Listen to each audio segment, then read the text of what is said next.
Many AI chatbots actually use the generative AI technology. And while the technology brings a lot of benefits on multiple fronts, we are also concerned about the privacy and also ethical risks which it brings about.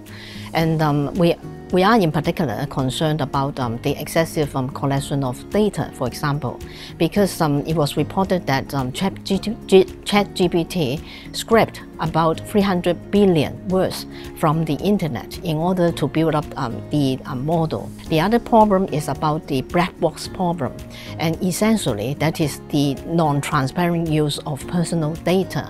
Because for this kind of AI model, we are concerned because the technology is so developed, the use of the data is not really clear or transparent to the users, and that is why we are concerned about the non-transparent use of data. And the third problem is about data security. For example, ChatGPT was reported to have data breach back in March this year. And in that data breach, it was reported that the titles of the conversation history of users, including their names, email addresses, and also part of their credit card numbers, were disclosed to members of the public.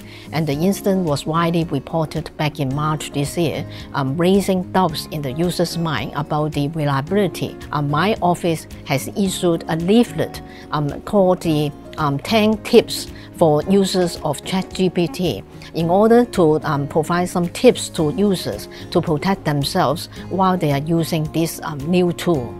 Because the development and use of AI, I believe that everyone is aware of the benefit bring about all these developments nowadays. And on the other hand, we are also concerned about the privacy and ethical risks which the new technology brings to human beings. And we notice that in many jurisdictions around the world, they are considering measures to regulate the new technology, whether it is in the form of law or regulation or in the form of guidelines. And in mainland China, for example, we noticed that the mainland China has promulgated a temporary measure to regulate the management of the services by generative AI. And this actually makes mainland China the first jurisdiction in the world to directly regulate generative AI. And in other parts of the world, for example, in the EU, in Canada and UK, they are also discussing possible forms of legislation to regulate artificial intelligence. And I believe that all these legislation will come into place either in the later part of this year or next year. And other than laws and regulations, we also notice that many jurisdictions have promulgated guidelines to regulate the development and use of AI. Talking about Asia, for example, we noticed that in Japan, Singapore, and in Korea, guidelines were promulgated. And back in Hong Kong, although we don't have any legislation directly regulating AI, my office has promulgated a guidance on the ethical development and use of AI in 2021, about 2 years ago. And for my office guidance, we have promulgated 3 basic data stewardship values and also 7 principles, ethical principles, to regulate the development and use of AI. And all these values and principles, they all reflect international, well-recognized norms or principles. Because the use of social media is becoming prevalent nowadays, we have carried out a study last year and we looked at the privacy settings of 10 most commonly used social media platforms in Hong Kong. And from our study, we find that basically all these social media platforms, they collect huge amount of personal data, ranging from 12 to 19 pieces of personal data.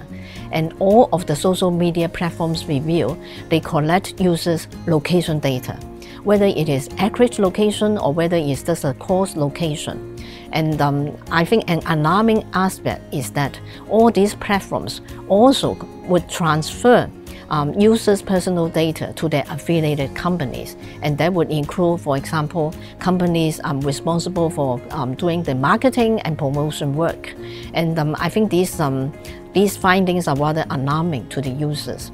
And other than that, we also find that most of the platforms in question, they would keep users' credit card information. And on data security, most of the platforms do have end-to-end encryption for messages between users, and also they have introduced multi-factor authentication for users. And as regards advice to users, of course, the first piece of advice which we give to users is don't give so much personal data to all these social media platforms, and do check their privacy or security settings. If you don't need a particular security setting or privacy setting, you can turn it off. For example, there is a location tracking function. If you don't need that function, you can turn it off. And if you don't need the cross-platform tracking function, you can also turn it off. And the other piece of advice which I would give to users is to think about whether you need to disclose all your data which you post on these platforms to the whole world. If you don't need to disclose that to the whole world, you can also adjust the privacy setting so that all your postings are only disclosed to your friends or to a close group of people.